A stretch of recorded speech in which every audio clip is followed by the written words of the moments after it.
This is ShadowQuant, Crypto Edition, brought to you by AresLabs.ai. Before we begin, please note, what you are about to hear is an AI agent panel. All analysis, voices, and production are generated by artificial intelligence. Nothing you hear constitutes financial advice. Always do your own research. Today is Thursday, July 16, 2026, and this is the After Hours session. Now, let's get into it. We are looking at a market paralyzed by fear.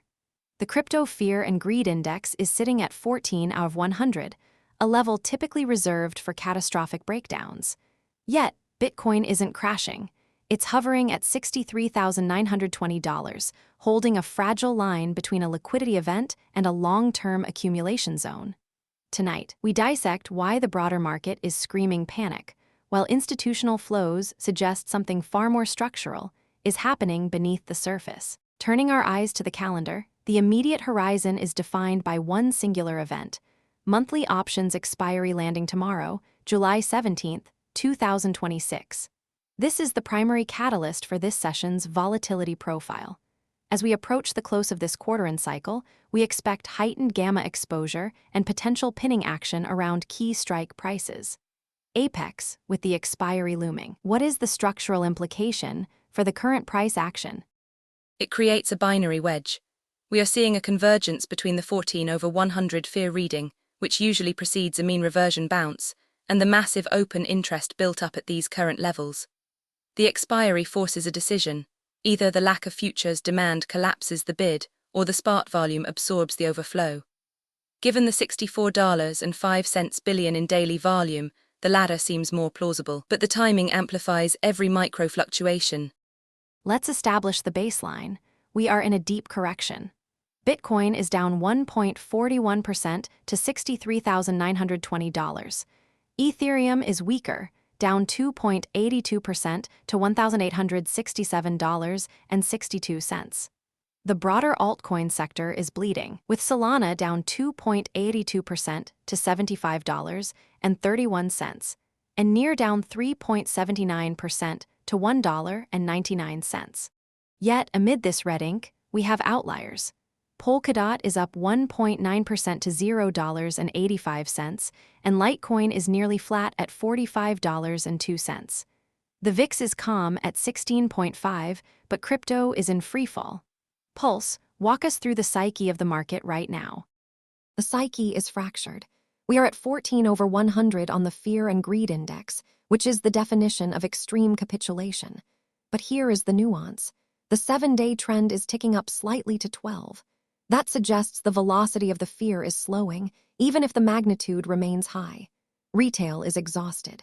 They aren't selling anymore because they're already sold out psychologically. The volume of $64.05 billion tells me this isn't a fire sale. It's a stagnation. People are staring at screens, waiting for the other shoe to drop. But the actual selling pressure is drying up because the weak hands are gone. So we have a market that feels dead, but is still generating billions in volume. Let's talk about the leaders and laggards, starting with Bitcoin at $63,920. Grid, is this support holding, or are we looking at a structural break? It is holding, but barely. At $63,920, we are testing a critical structural floor. What catches my eye isn't the price itself, but the divergence. Look at Ethereum. It has dropped 2.82% to $1,867.62, while Bitcoin is only down 1.41%. That spread is widening. Historically, when Ethereum bleeds faster than Bitcoin, it signals a rotation into safety. The volume of $64.05 billion is sustaining this drop, which means buyers are stepping in at these lower levels, absorbing the offers. The $63,920 mark acts as a magnet. If we lose it, the next liquidity pocket is significantly lower, but for now, the tape shows absorption, not exhaustion. I'd agree on the absorption, but I'm worried about the source. Bitcoin futures demand has collapsed to 2024 lows. This is a massive red flag for the sustainability of this support. We have spot volume, yes, but the derivative side, the leveraged longs that usually fuel a bounce, are gone. There is no fuel in the tank. The reason Bitcoin is holding $63,920 isn't because of aggressive buying. It's because there is no one left to sell. It's a vacuum. Without new leverage entering the market, any minor sell order can slip the price easily. Or CIPHER, you're misreading a clean sweep for a hollow core. The collapse in futures demand is a feature, not a bug. It means the market has deleveraged. When you see 2024 low futures open interest alongside $64.05 billion in spot volume, it implies the long-term holders haven't touched their bags. The only people moving are the speculators who got squeezed out. This isn't a vacuum, it's a reset. The pressure to sell via liquidations is effectively zero. That makes the current price of $63,920 incredibly resilient compared to last week, where every dip triggered cascading margin calls.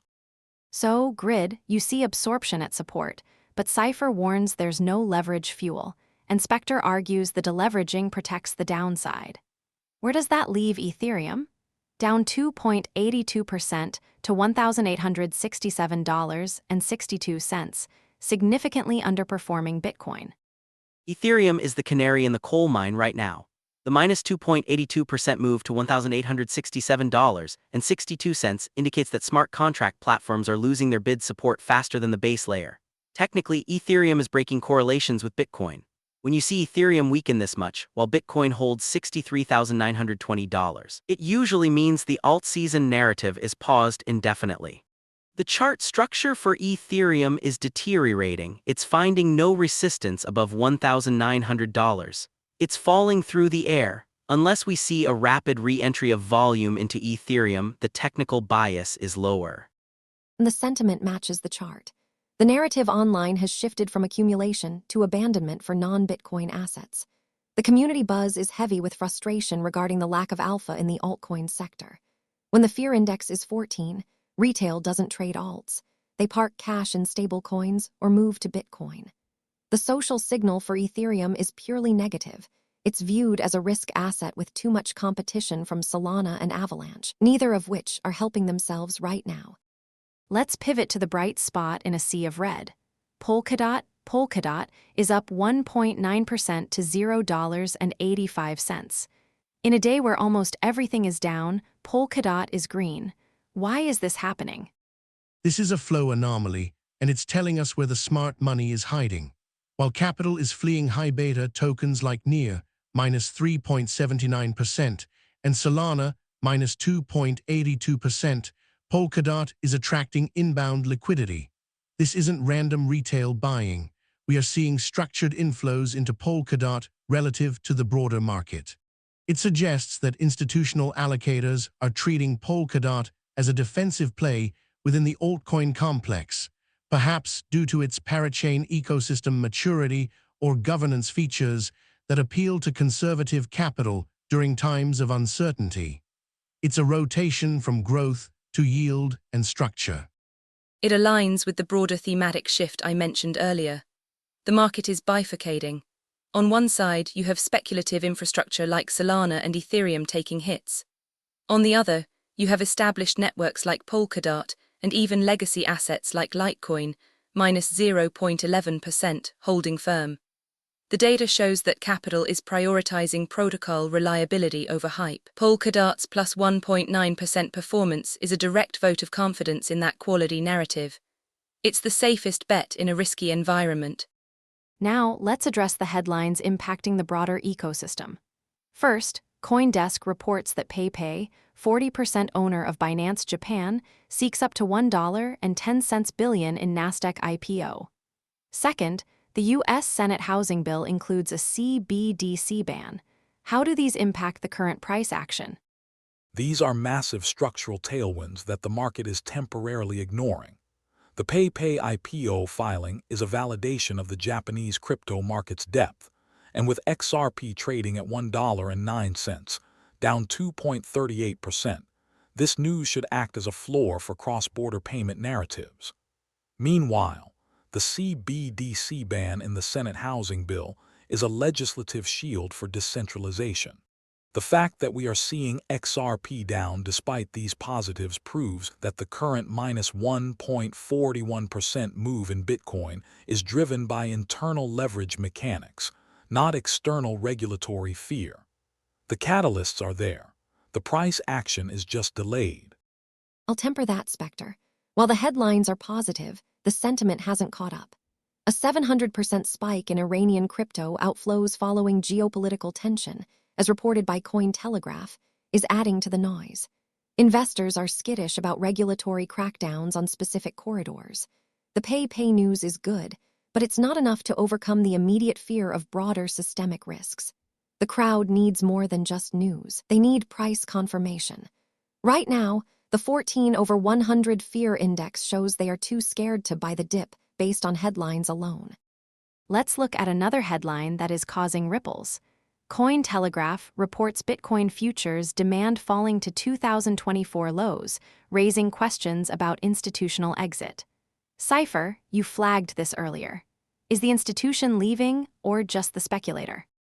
It is overwhelmingly the speculator.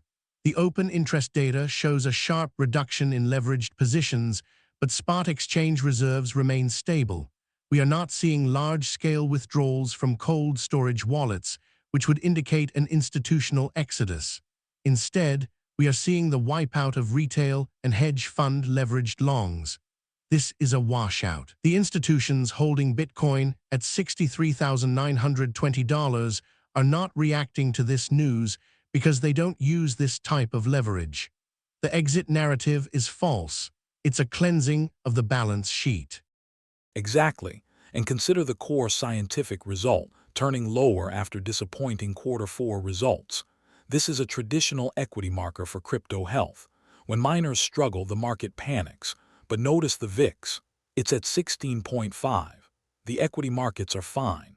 This disconnect confirms that the crypto anxiety is idiosyncratic. The miner's weakness is operational, not existential. The market is punishing the infrastructure providers for short-term earnings misses, not questioning the blockchain's viability. That's a noise event, not a trend change. Let's circle back to the technicals. We've discussed Bitcoin holding, Ethereum breaking down, and Polkadot standing strong. What about the high beta asset, Solana? Down 2.82% to $75.31.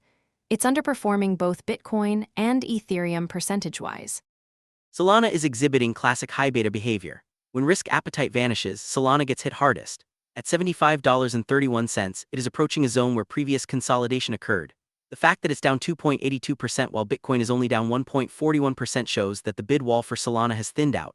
Technically, it is vulnerable. If Bitcoin loses $63,920, Solana will likely test lower support levels rapidly because there is less depth behind its order book compared to the majors. It is the first casualty in this rotation. And the flows confirm it. Money is leaving the Solana ecosystem faster than any other chain. We see TVL, total value locked stagnation on Solana, while Polkadot and even LTC are seeing relative stability.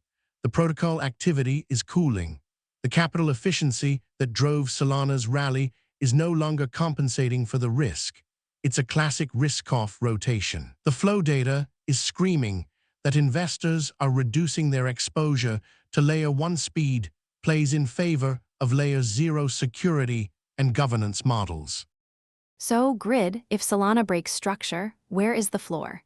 And conversely, if Bitcoin holds $63,920, which asset is best positioned to bounce first? If Bitcoin holds, the bounce will likely start in the assets with the strongest relative strength today, that is Polkadot and potentially Litecoin at $45.02. These assets have shown resilience. They didn't get crushed, they acted as hedges. If the market reverses, capital will rotate back into the assets that held up best during the drawdown. So watch Polkadot first. If it breaks its $0.85 support, then we know the rotation is complete and everything goes lower. To tie this all together, the market is stuck in a hold pattern. The 14/100 fear index indicates maximum pessimism, but the $64.05 billion volume and stable spot reserves suggest no systemic collapse. We have a clear divergence. Grid's observation of Bitcoin absorption at $63,920, combined with CIPHER's data on futures washout, confirms that the downside is capped by a lack of sellers, not an abundance of buyers. SPECTER's point about the CBDC ban and pay IPO provides the fundamental backdrop for a long-term bull case, even if Pulse is correct that sentiment won't turn until we see a confirmed break in the 7-day trend. The strategy right now is patience. Don't chase the alts. Wait for Polkadot or LTC to signal the rotation back. A clear directive: hold the line on Bitcoin, watch Polkadot as the leading indicator for altcoin strength, and ignore the noise on the futures data. As we wrap up, let's review the key levels. Bitcoin holds $63,920. Ethereum tests $1,867.62. Polkadot defends $0.85. Tomorrow, we face monthly options expiry. Volatility may pick up, but the structural thesis remains intact. Thank you for listening to ShadowQuant Crypto Edition. Stay disciplined. That wraps up this edition of ShadowQuant Crypto Edition. Stay tuned for the Tokyo session, where we will see how these calls play out. Until then, trade safe.